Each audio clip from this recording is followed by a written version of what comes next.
E é isso, estamos aqui na porta de São Januário, que também é longe demais da Zona Sul, da praia, mas que vai ser um dia hoje especial, de muita concentração, de muita energia, de muita preocupação por parte dos torcedores, evidentemente. Afinal de contas, o Vasco não vai entrar em campo com essa tranquilidade toda, ao contrário, o Vasco vai entrar em campo pressionado também, porque precisa fazer a parte dele. A conta todo mundo já sabe, há pouco nós mostramos aqui no F90. É vencer o jogo, se manter a primeira divisão. Se não conseguir vencer, torce ou para o Santos não vencer a equipe do Fortaleza, o empate do Santos, uma derrota do Santos, melhor dizendo, e o empate do Vasco aqui, essa combinação interessa ao Vasco, ou o Bahia não vencer o Atlético Mineiro jogando em Salvador. E a última possibilidade, o Vasco perdendo o jogo dele contra o Bragantino, torce para o Bahia perder para o Atlético Mineiro lá na Fonte Nova. E toda a mobilização com a presença do Medel, que não jogou contra o Grêmio porque ficou se preparando para o jogo de hoje, com a presença do Praxedes, Vasco vai exercer a cláusula pagando R$1 milhão ao Bragantino para poder botar o jogador em campo hoje, se vai ser titular ou não. Só a escalação oficial do técnico Ramon Dias vai dizer momentos antes da partida, mas segundo eu conversei mais cedo com o Paulo Brax, que é o diretor executivo de futebol do clube, toda mobilização é pouca perante a necessidade, né, do jogo em si. Então o Vasco vai, se não pagar hoje ao Bragantino R$1 milhão, vai assinar um termo, um compromisso, firmando aí uma data junto com o Clube Paulista para poder exercer o pagamento dessa taxa e automaticamente liberar o Praxedes para entrar em campo. Esta possibilidade, do ponto de vista administrativo, jurídico, ela existe. E nós temos aí o time do Vasco para o jogo de logo mais, que voltará a jogar no esquema tático com 4 jogadores na defesa, 3 no meio campo e 3 no ataque. Léo Jardim, o goleiro, Pumita Rodrigues, a zaga do Vasco composta pelo Maicon e o Medel ou o Léo. O Medel deve ir para o jogo, tudo indica que ele está lá em campo, o chileno é afeito a jogos de alta exigência, e o Piton na lateral esquerda, meio campo com o Zé Gabriel, o Paulinho, e aí uma dúvida, Jair ou Praxedes. Essa dúvida é muito mais de ordem técnica do Ramon Dias do que por questões administrativas, porque o Praxedes vai estar liberado para o jogo. Na frente, o Marlon Gomes de um lado, o Peck do outro e o Verrete como centroavante. O Wilton Sampaio apita o jogo dessa noite aqui em São Januário. Expectativa, mais uma vez, da colina lotada, todos os ingressos vendidos desde a última quinta-feira. Assim como na Fonte Nova, os portões serão abertos às 6h30, mas às 5h30 começam os bloqueios. Então você que tem ingresso, está assistindo aqui o F90 e pretende vir a São Januário, atenção. A Rua Dom Carlos, uma parte da Rua São Januário, a Rua Francisco Palheta, essa avenida principal, que agora se chama Avenida Roberto Dinamite, a Rua Ricardo Machado, os bloqueios começam às 5h30 da tarde, 4 horas antes da bola rolar, para o jogo que vale uma temporada inteira para o Vasco. William e amigos. Ai. Bubu, vale essa grana pelo Praxedes hoje? Vale tudo hoje? Eu acho que não vale não, mas tudo bem, né? O dinheiro não é meu, né? Eu não pagaria. Você não pagaria R$1 milhão pelo Praxedes hoje? O primeiro, assim, pra mim, eu já falei aqui, o Vasco não vai barrar, né? Então eu tenho uma confiança muito grande. O time que eu acho que tem mais chance de ganhar o jogo dos 3 é o Vasco. Eu também acho. Né? A chance do Vasco triunfar, né? É enorme, né? Por toda a atmosfera, clima, positividade, comissão técnica, pessoal super otimista, tá? Então eu acho assim que o Vasco vai fazer a parte dele. O Santos talvez até não vença o jogo dele. Eu acho que o Santos tem um nervosismo, uma tensão maior. Mas assim, eu já falei aqui, pra mim, eu acho que o Bahia vai acabar sendo rebaixado, né? Mas independentemente disso, que o Bahia perca o jogo dele, eu acho que o Vasco vence hoje. E o Vasco não precisa do Praxedes pra ganhar de um Bragantino que não tem mais nada que fazer no campeonato. O Bragantino já tem a mesma sensação que você, sabia? Eu acho que o que tem mais potencial para vencer hoje é o Vasco. O Vasco é favorito. O Vasco é favorito hoje. Sim. A lógica, não vou dizer a fase, claro que o Bragantino, você pega a tabela, tá na frente. Mas a motivação, o Vasco conseguiu dobrar adversários mais complicados, assim, ou ter uma imposição. Até na derrota para o Grêmio, na última rodada, o Vasco não jogou tão mal. A bola não entrou, mas o Vasco não jogou mal. E convenhamos, até na questão psicológica, por que o Vasco não vence ainda? Ele não tem uma boa chance de permanência, que é um tropeço do Bahia contra um time que é muito forte, que é o Atlético Mineiro. Então você pensa assim, o Rogério Ceni, esse sim tá numa complicação muito grande. Como é que você ganha um jogo do Atlético Mineiro? Qual vai ser a sua estratégia? Você precisa ganhar o jogo. Ele não tem outra alternativa. Você se lança pro ataque, vai deixar ali Hulk, Paulinho, Pabon, ou ele vai ficar segurando ali o empate, torcendo pra sair um gol do Bragantino lá. Entendeu? O Rogério tá numa sinuca de bico. É difícil. O Vasco não tem muito problema. Ele vai lá, ele vai tentar dominar o jogo, vai tentar se impor, torcida, caldeirão, pressão. Né? O time do Bragantino tá fraquejando já há muito tempo. O Bragantino perdeu do São Paulo, perdeu do Inter, perdeu do Flamengo. Na hora do vamos ver, o Bragantino... O Bragantino, assim, sabe, já meio que se acomodou. O Bragantino é um time que se acomodou. Sabe? Já garantiu aquela posição. Então quase todo mundo não tá conseguindo, independentemente da fase do momento, todo mundo tá conseguindo tirar uma casquinha do Bragantino. Eu acho que vai acontecer isso com o Vasco. Então, pra mim, assim, eu não acho que o Praxedes é necessário. E se ele não jogar e o Vasco fosse rebaixado, não foi porque não pagou uma grana... não vai ser. Ninguém nem vai lembrar disso. É o Praxedes, não é o Roberto Dinamite, entendeu? Então, convenhamos, né? Convenhamos. Se fosse o Payet ainda, né, um dos destaques e tal, eu também concordo com o Bubu. E eu respeito o que disse o Tinho do Pelô, mas... É o Tinho do Pelô, agora aliás, há pouco, gente. Mandar um abraço para Osmar Garrafa, tá assistindo a gente Grande também. Osmar Garrafa, grande abraço. Audiência qualificada, só tinha assistência. Apresentador da mesa redonda. E aí, quando a gente olha um time como o caso do Bragantino, dá para colocar o Fortaleza também nisso. Por quê? Ele disse, o time joga relaxado, às vezes é mais fácil. Eu acho até que os caras estão meio que pensando o seguinte, tem esse jogo aqui, né, meu? O América tá provando o contrário. O Everaldo já meteu o pé, né? O campeonato um pouco, Edu, sabe? Acho que os Santos caras... Atlético Paranaense, todo mundo falando do Atlético Paranaense, não quer mais nada com nada, não quer mais nada com 3-0 pro Furacão, cara. Então, o último jogo, é claro que o Bragantino tem uma dinâmica de jogo que é competitiva. Só que o Vasco vem de uma sequência interessante e vem com um time, talvez, dos três, talvez não, com certeza, dos três, com mais filosofia de trabalho à frente. Você vê, esse cara, o Ramon Dias podem decidir também. E tem jogadores mais você qualificados. analisa, a gente viu aqui a escalação de Santos, a escalação do Bahia e agora do Vasco. O Vasco é o melhor time, no papel. E Pelo menos no papel é o melhor time. O menos pior momento, vamos colocar assim. O menos pior momento também. O menos Isso. pior momento. Então aí tá uma boa... A única questão que eu imagino assim, estamos sempre pensando, Bahia, Vasco, Santos, o Bahia pode se aproveitar também de um Galo um pouco aberto, querendo fazer muito gol. Porque assim, existe uma possível catástrofe. Será? Eu acho que o Galo vai querer fazer gol porque ele precisa do G4. O próprio Hulk falou que quer fazer 5 gols e tal. O América também veio com... Quero fazer 15 também.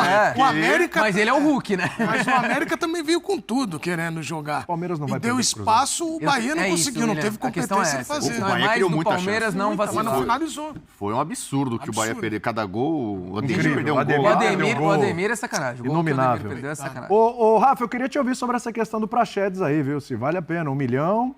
Porque o Bubu falou assim, o Praxedes não é o Roberto Dinamite. Quando fazem um investimento desse num jogador, e aí me lembrou o Marcel aqui, muito bem lembrado, que no jogo Flamengo e Internacional, Campeonato Brasileiro, pegou a bala no Rodinei lá. O Rodinei foi expulso, acabou o jogo. Você vê claro, isso é uma fatalidade, acontece, tá?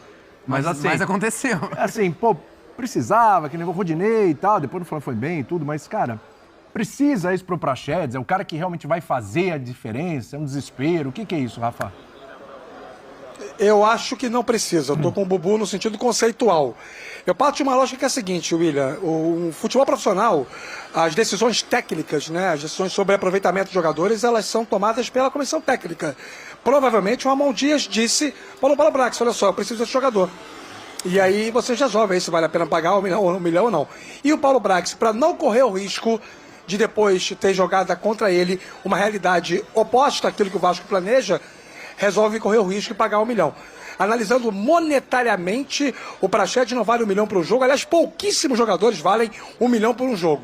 E ainda mais numa circunstância como essa, né? Em que o Vasco, se cair, não terá caído pelo jogo de hoje. Se o Vasco cair para a Série B, terá caído pelos 7 jogos que perdeu jogando em São Januário, contra Corinthians, Cruzeiro, Atlético Paranaense, Inter, Santos, Bahia e Goiás. Terá caído pelo fato de ter ficado sem torcida em alguns jogos por culpa da própria torcida. Terá caído pelo trabalho muito ruim feito pelo Maurício Barbieri, que não deixou nenhuma base para o segundo turno. O Vasco, quando deixa o primeiro turno, é o 18º colocado, com 4 derrotas, as 4 vitórias, 4 empates e 11 derrotas. Aproveitamento pífio. A campanha no segundo turno é 7ª colocada. No primeiro turno é muito ruim. Então são outras coisas que vão ter rebaixado o Vasco. Uma segunda janela melhor do que a primeira. Enfim, uma série de questões que podem envolver uma explicação mais ampla sobre o Vasco. Não vai ser por causa do Praxedes estar em campo ou não hoje contra o Bragantino. O que talvez tenha acontecido também, e aí carecia de uma apuração um pouco mais aprofundada, seria uma conversa com o próprio jogador. Como é que você está? Para você é muito importante enfrentar o Bragantino? Você está se sentindo firme para o jogo? Mais motivado? Não sei, isso é uma questão mais interna, né? Mesmo assim, acho 1 milhão de euros demais para um jogador que sequer pode ser titular. essa noite. Não se espantem se logo mais, quando a escalação for divulgada oficialmente, estiver em campo o Jair e não Praxedes. Pode ser. Mas ele desabafou também, o Rafa, hein? O Rafa desabafou? Você acha que foi desabafo? Não desabafo. Ele trouxe à tona um São posicionamento... constatações, meu caro monstro. Que monstro do jornalismo, né? Edu de Menezes é o monstro do jornalismo. Rafa, esse rapaz, ele diz... olha, o Catar foi um e é outro depois. O Catar era um até o Edu chegar lá e passou a ser outro depois, né? Calma. É outro país. É o seguinte... O Edu de Menezes, ele incutiu uma cultura cosmopolita, moderna, a essência do povo catari. Edu de Menezes é maravilhoso, né, Muito gente? bom. Ô, Rafa, porque o que aconteceu aqui é que hoje nós estamos vivendo um dia de fortes emoções, né? Nervos à flor da pele. Sanguíneo. Sanguíneo. Nós tivemos toda a emoção e envolvimento de William Tavares numa preleção ao time do Santos, pedindo do goleiro ao ponto esquerda comportamentos distintos. E eu vi que você levantou aí constatações, não estou dizendo que... E acho até que Pedro dos Anjos, Baruel, Cobos, a nossa coordenação de reportagem, colocando pessoas mais próximas ao time, que conhecem a história, historiadores, né? O caso do Elton lá na Bahia, o Rafa no Vasco. E Rafa, que é um grande historiador também de outras agremiações. Bom sucesso. Bom sucesso. Ele é a história do bom sucesso. A família dele. Então, é porque pode parar, entendeu? Imperatriz Leopoldinense. Imperatriz Leopoldinense. Então é porque senão ficar aqui essa coisa de, né? Rafa, E o que desculpa, você tá, quer? Rafa? Depois de Desculpa. Samba Deixa eu falar uma coisa. Desculpa, Temos mais Rafael. um ilustre acompanhando o F90. Tá demais, hein? Amigão está com a gente. Grande Maravilhoso, amigão. Um beijo, beijo. amigão. Ele é Beijos demais, dessa bancada, que O bom saudade desse de programa é que ele vai de você, hoje uma monstro. garrafa, amigão, num estalo, né? É isso. Isso. Só bacharéis. O bom do programa é esse. E eu não Por sei isso que porque falo que a é o- mensagem do por isso que eu amigão falo que é falou o Perdidos na Noite na TV Esportiva. O amigão colocando uma pimentinha aqui, ele falou assim, o São Paulo não tinha nada que fazer contra o Bahia, foi lá e ganhou o jogo. Falando que assim, que esses times que, o não tem amigão tá nada... comigo. Eu não sei porque eles dão esse exemplo, mas mandou bem, mandou amigão. mal. Tá vendo a bandeira tremulando aí? Não, é minha, eu que mandei. Entendi. Por que o amigão citou o São Paulo? Ele citou o São Paulo como um exemplo de um time que não precisava ganhar do Bahia, mas foi lá e ganhou. Atlético Paranaense. Aliás, Santos. só tem um componente. Eu frequento de vez em quando aqui o F90, de vez em quando. Que ele tem um cachorrinho, um pet, e ele batizou o cachorro de Caio Paulista. Por conta do gol do Caio Paulista contra o Bahia, que eu acho que é o gol que definiu o rebaixamento desse campeonato, já virou um pet, um cachorrinho, o Caio Paulista aqui na empresa. Espetacular. Deixa É, eu qual é a raça mesmo? Eu não sei a raça, eu achei meio misturado o cachorro, mas o nome do cachorro é Caio Paulista, em agradecimento ao gol contra o Bahia. Beleza. Eu não sei se hoje cai o paulista, se cai o baiano ou se cai o carioca. Ele é diferente. Foi bem. Mas eu quero perguntar pro Rafa o seguinte. Rafa, seria o 5º rebaixamento em 15 anos, é isso? Fica lembrando. 2008. Seria o 5º rebaixamento em 15 anos. Em 15 anos. Eu te E a sexta Série B. Eu te pergunto o impacto, se isso acontecer, o impacto desse rebaixamento para o Vasco, porque cada um tem uma característica diferente. O primeiro é aquela coisa assim, terrível, agora seria um rebaixamento com uma SAF. Qual o impacto, que a gente estava até falando aqui, se para alguns é mais impactante até que o primeiro. Eu queria te ouvir sobre isso. Bom, o primeiro rebaixamento teve gente que chorou muito, né? No segundo já não chorou tanto, no terceiro menos ainda, vai se acostumando. Esse é o problema, rebaixamento se é acostumar. que nem tratamento à base de injeção, sabe, William? Você toma a primeira injeção, você, caramba, tá doendo, pô, injeção pesada, toma a segunda, a terceira, a quarta, você se acostuma e aí já não sente mais nada. É normal isso na média do torcedor. Mas o primeiro foi mais doído em 2008, não há a menor dúvida em relação a isso. A diferença esse ano é que seria, se for o caso, o primeiro rebaixamento com o Vasco tendo virado uma SAF. No ano em que, pela primeira vez, desde o eterno dilema político Eurico e Dinamite, e os dois não estão mais entre nós, pela primeira vez na história recente do Vasco, tivemos apenas 2 candidaturas na eleição, o Pedrinho e o Levenciano. É curioso, né? Como parte da necessidade do Vasco ter o seu futebol vendido, estar associada ao fatiamento político constante que dilacerou o clube durante mais de uma década, e aí quando acaba essa história do futebol, porque ele vira uma SAF, acaba o fatiamento político. Há uma união entre situação e oposição e foram apenas 2 candidatos. Eu não creio em coincidências, né, no mundo do esporte, em especial no mundo do futebol. Mas feito esse preâmbulo, né, esse adendo, como seria o primeiro rebaixamento de uma SAF, eu não sei qual seria a ação prática da SAF. O Vasco é vendido por um grupo, a 777, que detém outros clubes de futebol, e um grupo que mediante os resultados destas outras agremiações dentro do ecossistema, percebido como um grupo de aproveitamento esportivo frágil. Não é um grupo que triunfe esportivamente com frequência.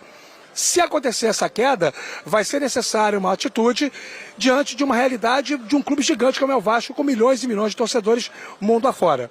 O contrato que o Vasco tem com a 777 tem uma cláusula que permite a rediscussão ou até mesmo a interrupção desse contrato em caso de rebaixamento. Esta é uma cláusula. Resta saber se o presidente recém-eleito, o Pedrinho, ele vai ou não querer exercer na condicional do Vasco cair para a segunda divisão. O que eu entendo que não pode acontecer pela sexta vez foi o que aconteceu nas outras 4 vezes que o Vasco caiu e na vez que se manteve na Série B, que é resetar o futebol do Vasco. Eu sempre falo isso aqui em outros programas também. Resetar o futebol é o seguinte: caiu, foi pra Série B, manda todo mundo embora. Não presta mais ninguém, o elenco é ruim, o técnico não presta, o dirigente que comanda o futebol também é fraco, traz todo mundo novo. Não faz sentido. Racionalmente, o futebol não pode ser gerido na base da emoção, e sim na base de coisas factíveis, em situações tangíveis. A razão diz que o Vasco faz o segundo turno muito bom. A razão diz que o trabalho do Ramon Dias é muito bom. A razão diz que o Vasco tem uma base boa para o ano que vem, independentemente da divisão em que estiver. Então, tudo isso fala com a razão.